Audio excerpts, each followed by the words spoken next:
Having been more in than out of jail since he was 17, the 31-year-old Reid claims the prison system is rife with gang warfare, a high-level drug trade, attempted suicides and self-mutilation.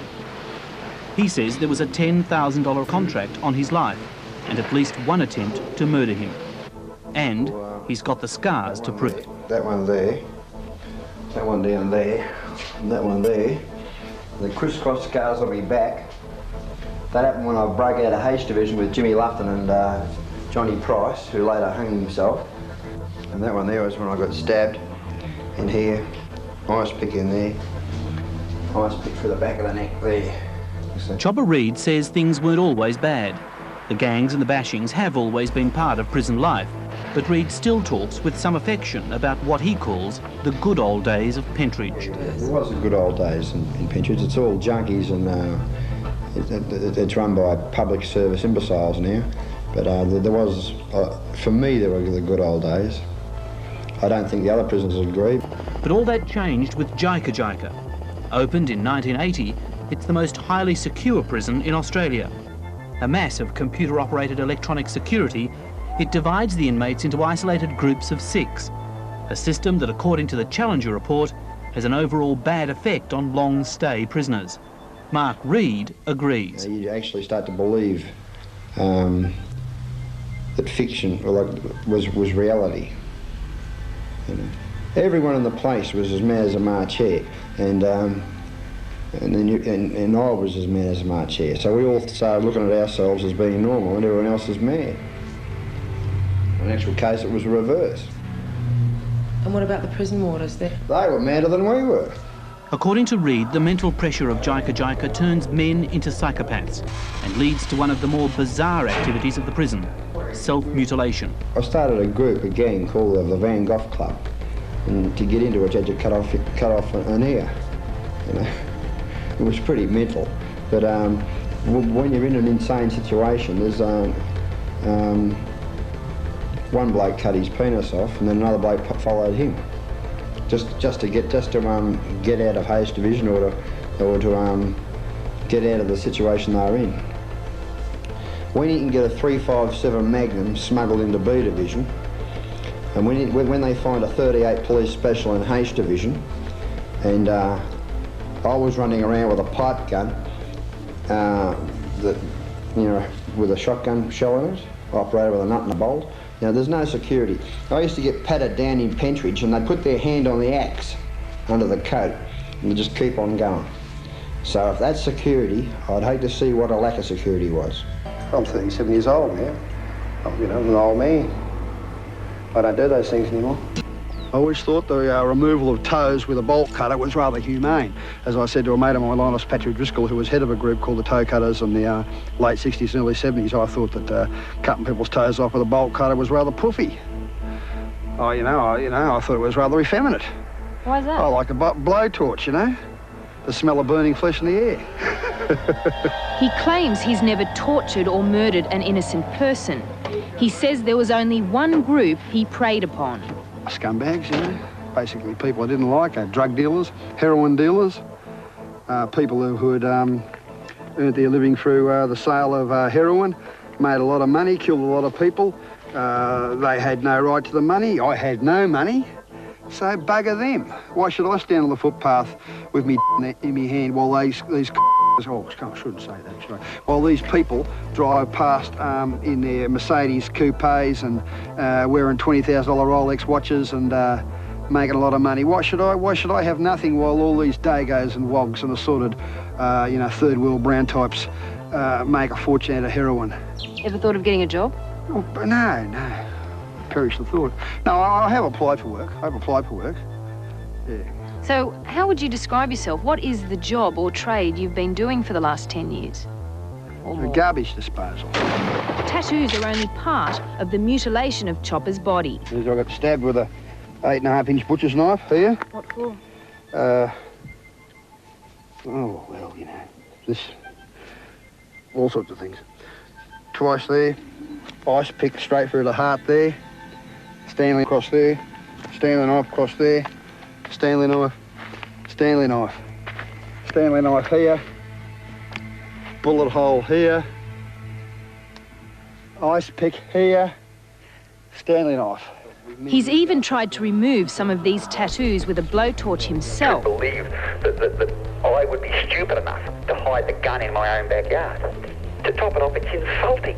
It's insulting. I mean, not only are they claiming I've shot him, but they're saying that I'm the only gunman that supplies a medical plan. Not only do I shoot you, but I take you to hospital as well. I mean, I should be given some sort of humanitarian award. Why would Sid lie about who shot him? I think whatever happened to Sid Collins was related to the motorcycle world, and for some reason they've decided to dump it all off onto me. I mean, big deal. A bullet through the guts never hurt anyone. I mean, who cares? I would just plead guilty and say, yes, I shot him. Go on, give me a couple of years. Off I go. Who cares? But I've been sitting in the remand yard for 12 months. I've had 2 trials. I'm going up to an appeal, you know. I will keep fighting this and keep fighting this. I mean, we're not talking about the Kennedy assassination. This is the shooting of some insignificant, dribbling little... Now, if you're going to return money to the victims of crime, well then, who are my victims? I've got no little old ladies or innocent people as my victims. When are you going to run around giving money back to drug dealers? You know, all my victims are scumbags and assholes. You know, I couldn't care less about my victims. They're all rat bags. I was in the scullery there and a white-faced prison officer came up to me with a plastic bag. He said, Bill, he said, would you put these in the freezer for me? Mark Reed's appearance in court lasted less than a minute. When the decision was announced, the reaction was swift. Reed hugging his barrister, saying, good on you, Michael. Mr. Reed is very, very happy. He's very pleased with the result.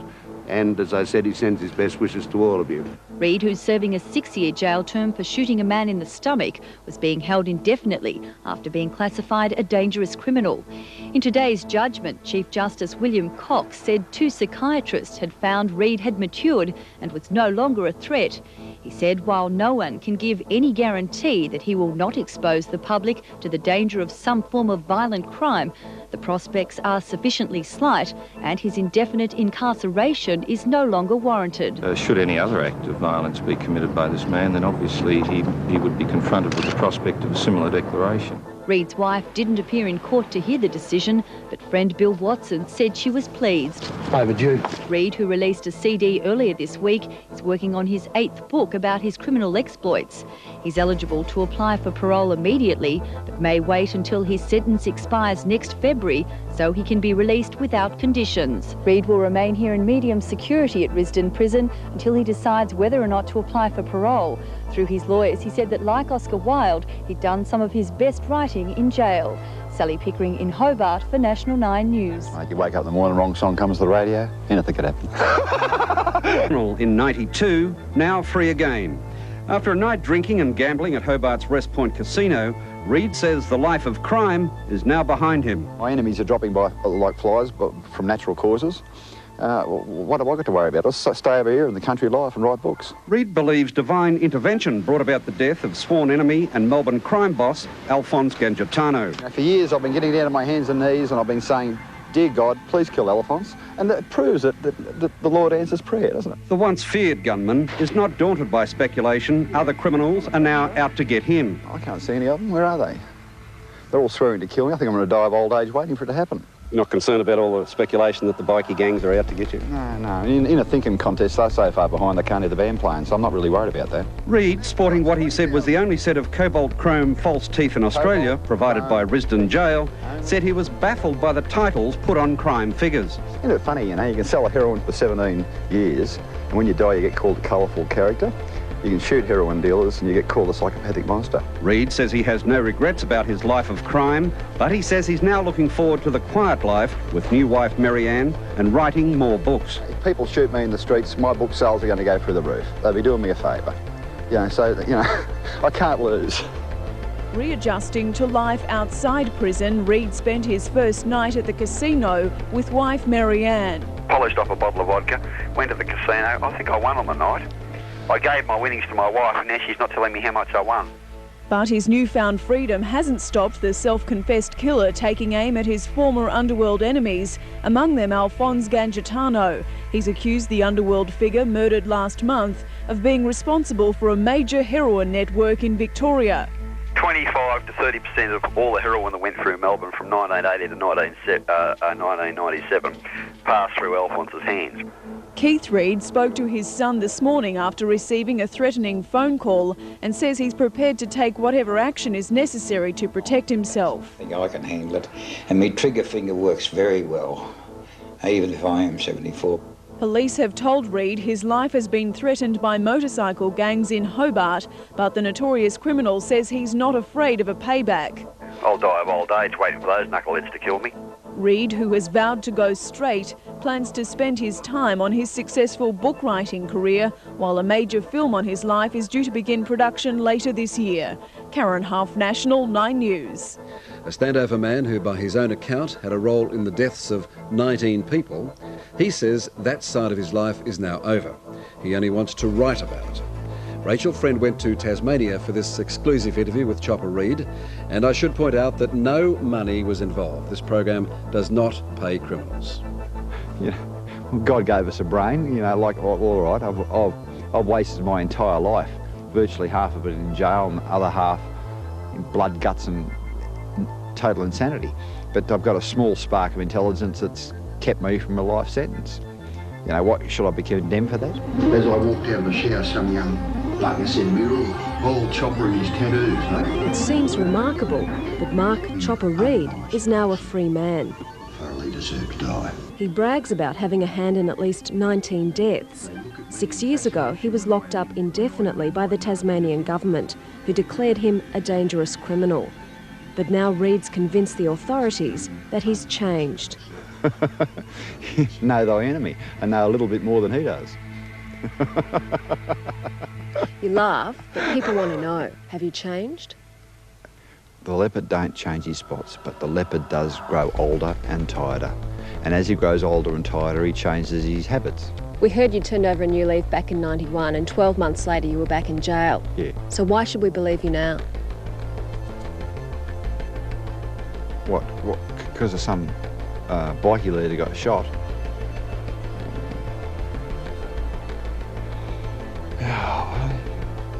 I think he benefited from the experience personally, the bloke that got shot. Oh, I think he's a dead-set psychopath. Sid Collins has been in hiding since Chopper's shot and narrowly missed killing him. I've never been scared of Chopper. He's always worried me a little, but I've never been scared of him. He shot me, he nearly killed me. I thought I died, so I've already been through death, the way I look at it. I do worry about my family and my friends, though. Why should you be let free when other people are serving time? Well, after this interview's over, on the strength of what you've said, I'll just go to the bathroom and hang myself. Well, what can I do? You know, what am I supposed to apologise for getting out of jail? Apologise for remaining alive when a lot of people think I should have been killed years ago? I don't think anybody will ever be satisfied that he's not a danger to the community. Nobody ever could be. Danny Walsh from the Victorian Police Association does not believe Reid's reformed. The community should be concerned, but there are certain rules in place, and if the rules are being met, then he's entitled to be released. There's no question about that.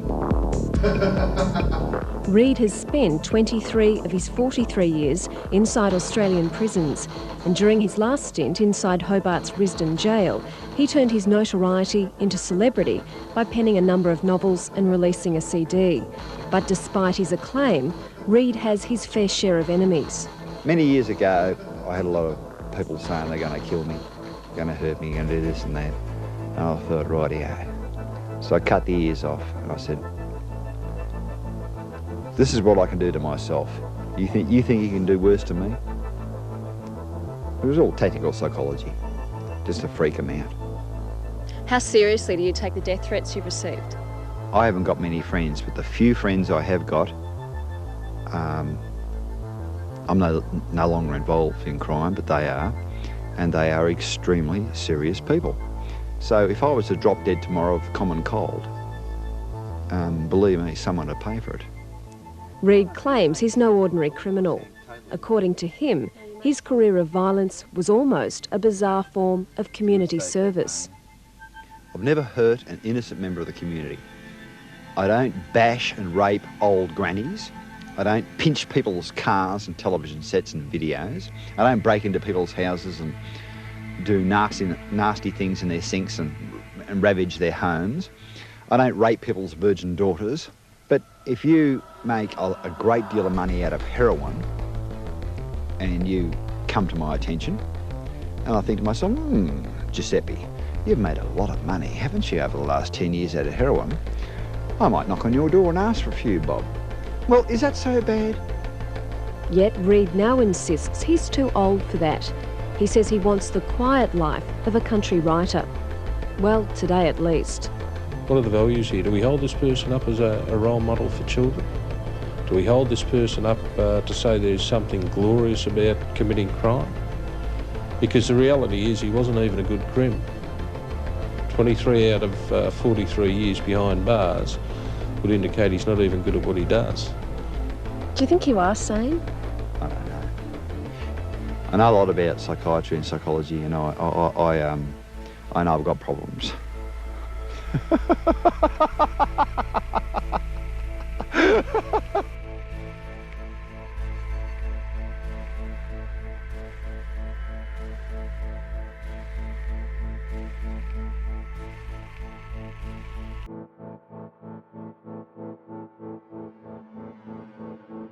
The bizarre appearance of the self-confessed killer has caused outrage among political and community leaders.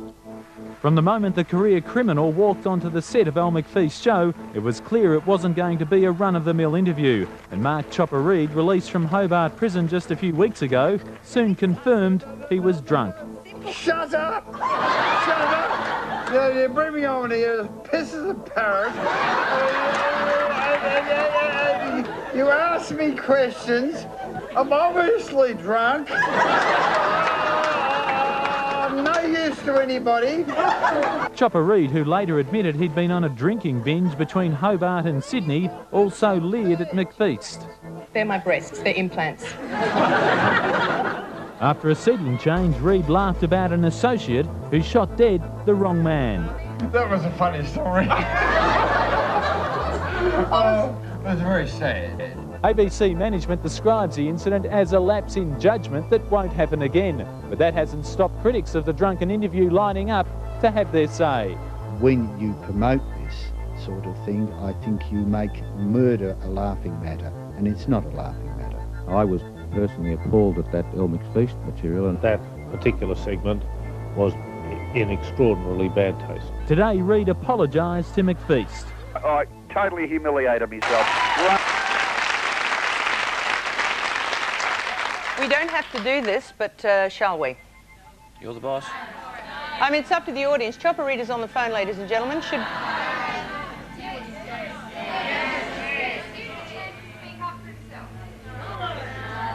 Give him a chance to speak up for himself? Okay, well... Chopper Reid, you're on the phone from where, Hobart? Yeah, I'm here. You've heard, I assume you've been watching the television, you've heard what we had to say. What's your feeling on the furor about whether someone like yourself, who many people think shouldn't be out of jail, to get any public exposure? Well, so what? Bloke that got put into the cement mixer was a heavy-duty heroin dealer, right? He'd killed more people than I'd ever kill in my wildest dreams. But I'm sorry, Chopper, is it good enough to say you only kill bad guys? Is that an excuse? That's not even the issue. That's not even the issue. There are law enforcement authorities in this country who are responsible for dealing with heroin dealers. It is not the responsibility of any Australian citizen to think that he can go and chop people up and murder them because they deal in heroin. Otherwise, we'd have the law of the jungle prevailing and everyone would be the custodian of the law. I mean, that is a nonsense. If we turn the society to a situation where people please themselves about how they deal with those whom they don't like, then who is to be the next victim?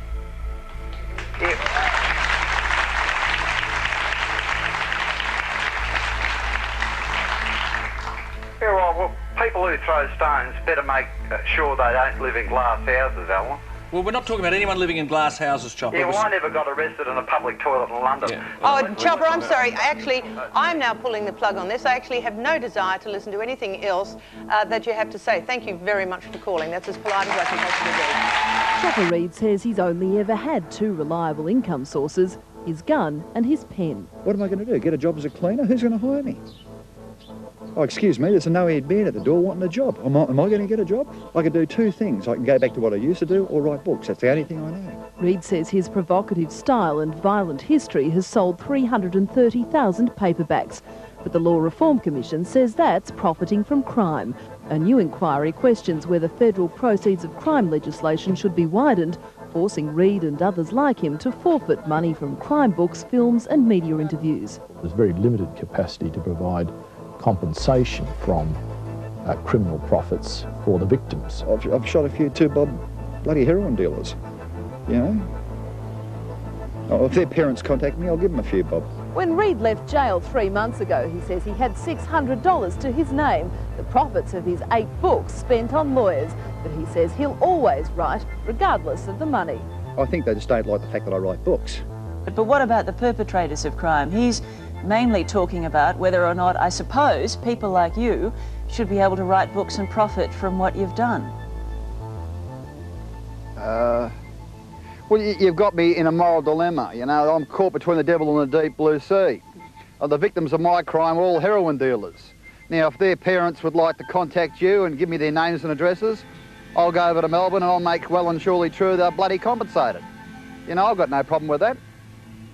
Okay, but the other issue, of course, is whether or not you should be able to profit by writing books. But I write crime fiction books. Yeah, but you started out writing anecdotal books, didn't you? Yeah, and I got into a lot of trouble over it, and they're all used against me at court, and I got 5 years, 9 months as a direct result of my bloody books. I've done 23 years in jail. I've paid my sins. And you don't necessarily think that there's anything wrong with your sins paying you a reasonable amount of money in return? Now, look, if I'd hurt a child, a woman, an old person, an innocent member of the community, okay, you could bag me till the cows come home. But everything I did was internal, it was within the criminal world, right? The only people I hurt were smack dealers and professional criminals, right? Now, if their families are upset about that, their families should have told them, don't get involved in crime. You see, crime and the television industry is very much alike. Every now and again, you get the axe. Do you think that criminals should have to forfeit the proceeds of their crimes? And let me give you an example. If someone goes out and robs a bank and gets $100,000 and they get caught, should they have to give up the $100,000? Of course. Okay, so if someone goes out and robs a bank and writes a book about it and gets paid $100,000 for writing the book, where's the difference? Yes. If he's writing about a bank robbery, see, I do agree with you, but in my case, I was writing about myself in conjunction with 100 other people my entire life. So you think that there's a line to be drawn about what sort of crime is committed, or where are we going here? How's the wording of this legislation going to be done? You know, Henry Lawson was a derelict, an alcoholic, who spent most of his life in and out of Darlinghurst jail, right? Mm-hmm. Now, if this legislation had been around then, there'd be no Henry Lawson. Okay, there's another moral question too. Remember years ago when the world media, the entire world media, led by Rupert Murdoch, who had his nose straight in the trough, was going to pay bulk money for Adolf Hitler's bloody diaries, right? Now, the fact they turned out to be fake was beside the point. Now, correct me if I'm wrong, but I think Adolf killed one or two, didn't he? Now, what about Hollywood? And the international television, literary community and movie community have made bulk billions of dollars on the life, death and times of Adolf Hitler. Now, have those people paid 1 penny to the survivors of the Holocaust? You know, you've got to draw a line in the sand, you know? Okay, they're very valid points. Can I ask you this? How do you perceive that you have made your money? Do you consider that you have made the money that you've made out of writing books, do you consider you've made it because you're a good writer, or do you consider you've made it because you're a convicted criminal? Well, 330,000 people don't buy books because the bloke that wrote them can't tell a story. Obviously, somebody likes what I'm writing. So I get letters from little old ladies, grandmothers, little kids, mums and dads. All my books contain a very strong anti-drug message. Okay. And the ordinary bloke on the street, he's got nothing against me. So you're saying then that you're not necessarily making the money, the money that's come to you as a result of your books isn't necessarily as a result of your crimes, it's as a result of your ability. I walked out of Risdon Prison with $600. All my money went on legal fees. I didn't get no legal aid. Well, that's another issue here that's going to be looked at this inquiry, and you probably know. It's also going to be examined whether or not those sorts of proceeds of crime, if we call those proceeds of crime, should be used to pay legal costs. I reckon this, right? If a man gets convicted, he's a major heroin dealer, major drug dealer, he's a big money criminal. As soon as he gets convicted, everything he owns should be frozen until he's proved either innocent or guilty. You know? Mm-hmm. So that would be the case. Bloody self. That would be the case in your case, if, for example, and I know that you're a reformed man these days, but if, for example, you were to take a backward step, you would be happy for all of your assets to be frozen. I'd defend myself. I'd walk in a court sober, I'd defend myself. I'm never going to pay another bloody lawyer again. Oh. So we'd have to say then, Mark, we'd have to assume that you are not a wealthy man even after all of those bestsellers. I'm not a wealthy man. So all the money's Everyone gone imagines I'm a wealthy man because I write a few silly books. I live in a rented premises, right? I got $600 in my back pocket, and that's all the bloody money I've got. That's it. That's my whack. Can I ask you this? If the pen was taken out of your hands, if, for example, it was no longer profitable for you to write, and I know you're working on another book, would you replace the pen with a gun? Would you have to? I've done two things in my life, right? I've shot smack dealers and I've written books. And that's the only two things I know to do, right? I can't drive a car, I haven't got a driver's licence. I'm virtually unemployable. If I knocked on the doors of Channel 9 and said, give me a job, you call the police, right? So, the pen is mighty to the sword. I've taken up the pen and left the sword behind. But I could make more money with a gun than I ever could with a pen. Could you? I can do more damage with a pen than I ever did with a gun, but I can make more money with the gun. Okay, well, you're writing your next book. What's it going to be about? It's called The Sicilian Defence. So, it's the truth about the so-called Australian mafia. So we can assume then you're not going to be turning to romance novels? Bugger romance novels, you know. Barbara Carter can have them. Mark Chopper Reid has become something of a celebrity. He likens himself to a modern-day Ned Kelly. Not bad for a bloke who made his reputation as a violent and ruthless stand-up. Why make a hero out of someone who's really the scourge of society? Hi, how are you? Victoria Police Senior Sergeant Paul Mullett describes Chopper's stories as fiction. He's urging a boycott of the movie. We'd suggest that people stay away from this type of movie. They're far better to go and watch The Adventures of Tigger rather than The Adventures of Chopper. Describes the film as 95% accurate. He mostly laughs at his on-screen exploits, but cringes at a scene in which he assaults his then-girlfriend and her mother. I wasn't terribly comfortable with that scene. But you're happy to be seen shooting an enemy in the eye that a woman makes you uncomfortable? I didn't feel all that good about that, no. Mark Reid's critics refuse to watch the film and say they're even offended by Chopper's decision to donate all his proceeds from the film to a police charity for sick children. It appealed to my sense of humour for me to donate the money to them, because if this movie goes big enough, I could end up becoming their largest contributor. I think the average victim of crime would feel sick in the stomach. Mel Burnett represents victims of crime. Like the police, he describes the movie as a bad joke, including Reid's donation to the police-run charity. I'd be rather offended by the fact that money is going to be given somewhat charitably from a criminal to the organisation from the profits of his crime.